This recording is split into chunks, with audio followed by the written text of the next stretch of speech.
प्यारे बच्चों, good afternoon. Dear students, मैं उम्मीद करता हूँ कि आप सभी जो है बड़े खुश होंगे। आपको सर्दियों की छुट्टियां पड़ी हुई हैं और इस साल जो है मौसम भी जो है वो कुछ करवट बदल गया है। बर्फ नाम की कोई चीज़ नहीं है और मैक्सिमम बच्चे जो हैं वो खेल कूद में भी हिस्सा ले रहे हैं। मैं बड़े सारे देखता हूँ, साइड बाइड बड़े मैचेस लगे हुए होते हैं। लेकिन प्यारे बच्चों, इसके साथ ही मैं एक इम्पॉर्टेंट चीज़ पे आज बात करने आया हूँ। वो है हमारी exam stress. Exam stress in the sense, उसका क्या मतलब है कि भाई जो बच्चों को इम्तिहान का प्रेशर होता है, प्रेशर क्यों और किस तरह होता है। आप लोगों को पता है कि डेट शीटें जो हैं वो आ गई है। जैसे हमारी क्लास 8 है, क्लास 8 की जो है हार्ड जोन और सॉफ्ट जोन की दोनों डेट शीटें आ गई हैं। क्लास 10th 11th और 12th की जो है वो सिर्फ सॉफ्ट जोन की डेट शीटें ही आई। आप लोग इसको बड़ी बातें जानते हैं कि हमारे स्कूल जो है वो दो हिस्सों में तकसीम है, हार्ड जोन और सॉफ्ट जोन। हार्ड जोन वाले वो स्कूल हैं जहाँ बर्फबारी होती है और सॉफ्ट जोन वाले वो स्कूल हैं जहाँ बर्फबारी नहीं होती है, जहाँ मौसम जो है जल्दी ठीक हो जाता है। तो इस तरह से जो हमारा गवर्नमेंट यूपीएस कोठी और उसके जो साइड वाइड के स्कूल हैं, ये सारे स्कूल जो है ये हार्ड जोन में आते हैं। तो हमारे जो हार्ड जोन वाले जो मिडिल क्लास के एग्जाम हैं वो 24/3 यानी 24 मार्च 2024 से शुरू होंगे और 8 अप्रैल 2024 को खत्म होंगे। तो इसी तरह से जो हमारा क्लास 10th है सॉफ्ट जोन, तो वो 7 मार्च को पेपर शुरू होंगे और 3 अप्रैल को जो है खत्म होंगे। और 11th वालों के जो हैं वो 30 मार्च को शुरू होंगे और 25 अप्रैल को खत्म होंगे। और 12th वाले जो हैं उनके जो हैं 6 मार्च को पेपर शुरू होंगे और 28 मार्च को जो है वो खत्म हो जाएंगे। इस तरह से सभी जो क्लासेस जो हैं 8th 10th 11th और 12th, इन सब की डेट शीट आ गई है। तो बच्चों को जो है जो टेंशन नाम की चीज है जो है वो जरूर है। और बच्चे क्या करते हैं कि प्रेशर लेते हैं, अपने दिमाग पे टेंशन लेते हैं कि हमारा जो है वो रिजल्ट क्या होगा या हम किस तरह से तैयारी करें। तो प्यारे बच्चों, ये सोचने की बात है कि जब हम स्कूल में जाते हैं, यानी हम मार्च में स्कूल में आते हैं और फिर अगले मार्च में हमारा एग्जाम होता है, तो ये हमें फर्स्ट दिन से पता होता है कि हम स्कूल में आए हैं तो हमारा एग्जाम होना है। तो हमारे पास एक ही जो सिस्टम है पढ़ने का, वो है कि हम फर्स्ट डे से जो चीज पढ़ते हैं तो उसको कंटिन्यूअस हम रिपीट करते जाएं और एज पर जिस तरह से हमारे स्कूल में हमें पढ़ाया जाता है उस तरह से हम पढ़ते रहें, तो यहाँ कोई स्ट्रेस लेने की कोई जरूरत नहीं है। लेकिन फिर भी क्या है, जो बच्चे हैं जिन्होंने लापरवाही की है या किसी वजह से उनका सिलेबस जो है पूरा कंप्लीट नहीं हुआ है, तो वो अपने आप को सोचते हैं कि ये कैसे कंप्लीट होगा।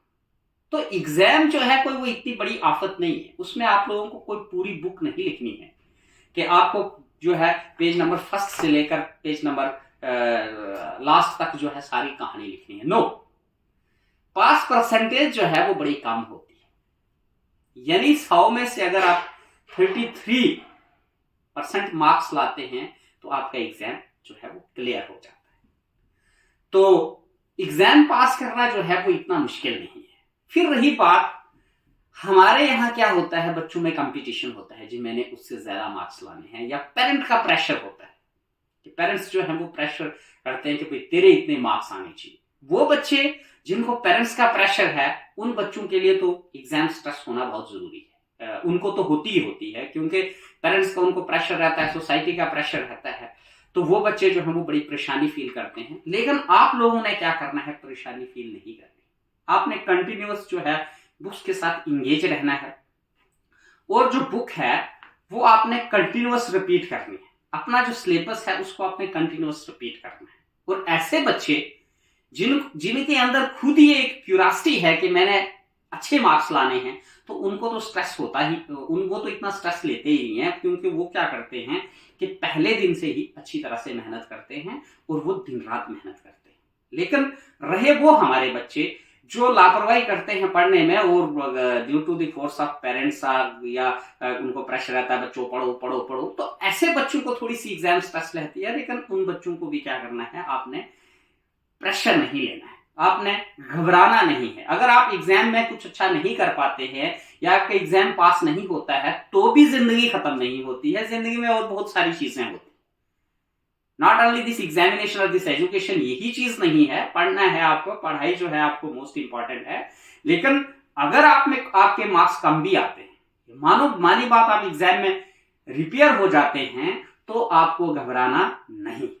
आपके लिए नेक्स्ट चांस जो है वो ड्यू है। आप बहुत सारी चीजें जो सीखते हैं, अगर आप इस एग्जाम में कुछ अच्छा नहीं कर पाते हैं तो नेक्स्ट एग्जाम में आप उससे भी अच्छा कर सकते हैं।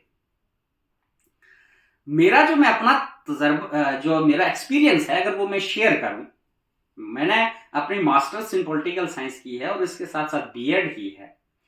तो 6, 7, 8 तक तो वो पता ही नहीं चलता था एग्जाम का क्या क्या होता है, जैसे ही पढ़ते थे एग्जाम देते थे तो पास हो जाते थे। उसके बाद जब हम हायर क्लासेस में आ गए तो हमें क्या हुआ, मैं क्या करता था कि साथ साथ जो है साथ उसको पढ़ता रहता था, जो स्कूल में पढ़ाया होता था वो उसी दिन जो है उसको रिपीट कर लेते थे और वो पढ़ लेते थे, और उस तरह से हम लोग जो हैं वो पूरा सिलेबस कंप्लीट कर लेते थे। तो फिर क्या होता था कि ड्यूरिंग एग्जामिनेशन, अगर ये मेरी बुक है तो मैं इसको क्या करता था, write from first page to last page इसको मैं 2-3 दफा रिवाइज कर लेता था। और जब हमें क्वेश्चन पेपर, एग्जाम में क्वेश्चन पेपर आता था, तो जो क्वेश्चन सबसे मुझे अच्छी तरह से आते हैं तो उनको मैं क्या करता था, फर्स्ट कर लेता, सबसे पहले वो कर लेने हैं, ऊपर से लेकर सीरियली आप पूरा क्वेश्चन पेपर पढ़ेंगे, फिर उसमें आप देखेंगे कि जो क्वेश्चन आपको सबसे इजी लगता है वहां से आप शुरू करेंगे। और फिर जो आपको क्वेश्चन ऐसे लगता है कि भाई पूरी तरह से नहीं आता, जब आपने पूरी बुक पढ़ी है तो उसका कंसेप्ट तो आपको है ही है, उसमें से आपको कुछ ना कुछ तो आता ही है, जितना कुछ आता है उसको उतना कुछ लिख दीजिए, तो नो प्रॉब्लम, एग्जाम आपका पास हो जाएगा। देयर इज ऐसी कोई दिक्कत नहीं आएगी कि आपको वहां कोई टेंशन होगी कि आपका एग्जाम जो है वो पास नहीं होगा। बिल्कुल 101% आप पास हो सकते हैं। तो हमेशा आपने क्या करना है, पॉजिटिविटी, प्लस पॉइंट में रहना है, हमेशा टेंशन नहीं लानी, क्योंकि ये जो एग्जाम है, ये जो पढ़ाई है, ये आपका अपना क्या बोलते, अपनी मेहनत है। आप अपने पेपर पे लिख रहे हैं, आप अपनी आंसर शीट पे लिख रहे हैं, जो आपके दिल में आता है, जो आप अकॉर्डिंग टू क्वेश्चन समझते हैं उसको आप लिख दीजिए। और जो आपका पेपर चेक करने वाला होगा, कोई भी ऐसा पेपर चेक करने वाला टीचर नहीं होता है कि भाई वो आपको फेल करने की कोशिश करेगा। नो, हर बंदा चाहता है कि जो बच्चा है वो प्रोग्रेस करे, और दिमाग में ये रहता है कि भाई बच्चे ने जो किया है, जो मेहनत की है, उसको जो है उसका भरपूर जो मार्क्स हैं वो दिए जाए। और सबसे बड़ी मजेदार चीज ये है कि जो नेशनल एजुकेशन पॉलिसी 2020 है, ये जो अब का सिस्टम है, अब सिलेबस जो है वो बच्चों का बिल्कुल कम हो गया। तो प्यारे बच्चों, इतना घबराने की जरूरत नहीं है। हमारे समय में जो था काफी लेंथी सिलेबस होता था, बड़े बड़े लंबे पेपर आ जाते थे। जब आप मैट्रिक में होते थे तो आपको काफी लंबा पेपर प्लंदा जो है वो पास करना पड़ता था। लेकिन नाउअडेज आप देखेंगे कि सिलेबस जो है आपका 60% रह गया है 10th, 11th और 12th में, और इवन 8th में भी जो है कम हो गया है। अब आपको एक्टिविटीज के मार्क्स हैं, अब आपको आपका जो बॉडी लैंग्वेज है, यानी जैसे हाइजीनिंग है, आपने कितना पेंटिंग कितनी अच्छी करते हैं, जितनी भी हमने साल भर आपको एक्टिविटीज करवाई हैं उसके भी आपको मार्क्स देने हैं। तो आपको इतना बड़ा कोई लिखने का सिलेबस है नहीं, लेकिन जो भी आपको बुक्स का है तो आपने इस चीज के लिए घबराना नहीं है। कंटिन्यूअस आपने हार्डवर्क करनी है, और 24 मार्च तक जो है पेपर की पूरी तरह से तैयारी कर लेनी है, और किसी चीज से आपने घबराना नहीं है। और 10th 11th 12th वाले बच्चों से भी मेरी यही रिक्वेस्ट रहेगी कि कंटिन्यूअसली आप जो है अपनी बुक्स पढ़ते रहें, अपना एक टाइम टेबल फ्रेम करके रखें, उसके अनुसार आप अपना पूरा सिलेबस कंप्लीट कर लें, और जब भी आप एग्जाम में बैठें तो आप किसी भी चीज से घबराएं ना पेरेंट्स का प्रेशर की कोई सोचें, ना पब्लिक प्रेशर की कोई सोचें।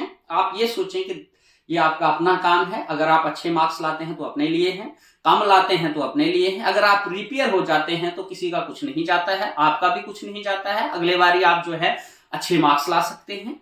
ये नहीं सोचना है कि भाई मैं रिपेयर हो गया, एक दफा रिपेयर हो जाओ, 2 दफा, 3 दफा, बट अपनी मेहनत से करो। जब भी आप क्लियर करेंगे अपनी मेहनत से, और जिस भी चेयर पे आप बैठेंगे वहां आप शीशे की तरह चमकेंगे। अगर आप सोचेंगे मैं पुर्जी कर लेता हूं या टेंशन ले लेता हूं, किसी तरीके से मुझे एग्जाम पास करना है, नो, एग्जाम पास करना है विद योर हार्डवर्क। जो आपको आता है उससे आपने एग्जाम पास करना है, और फिर आप देखेंगे कि इन चीजों का रिजल्ट जो है वो लॉन्ग रन में आता है। जब आप बड़े हो जाएंगे, जब आप मैच्योर हो जाएंगे, जब आप किसी चेयर पे बैठेंगे, आपने अच्छी तरह से पढ़ाई की होगी, मेहनत से पढ़ाई की होगी, तो आप जिंदगी में आपको कोई दिक्कत पेश आने वाली नहीं है, और आप समाज और अपने बच्चों के लिए एक एग्जाम्पल बनेंगे। सबसे बड़ी बात होती है कि जब हम स्कूलों से निकल कर जाएंगे तो जिंदगी में एक स्टेज हमारा आएगा जब हम पेरेंट होंगे, तब हम अपने बच्चों को क्या नसीहत देंगे। इस एंगल से अगर आप सोचेंगे तो it's not very difficult for you. आज आपको पेपर में अच्छा नहीं आता है या आप रिपेयर हो जाते हैं, तो आप किस एंगल से सोचने शुरू कर देते हो। पेरेंट्स के लिए आप एक मुसीबत तैयार कर देते हो, या अपने ऊपर कितना टेंशन प्रेशर लेते हो।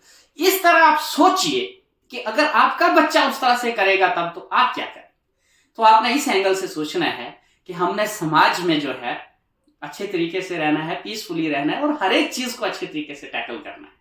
तो इससे ज्यादा मैं कुछ नहीं कहूंगा। Thank you dear students, be happy, live happy and think positive. Okay, bye.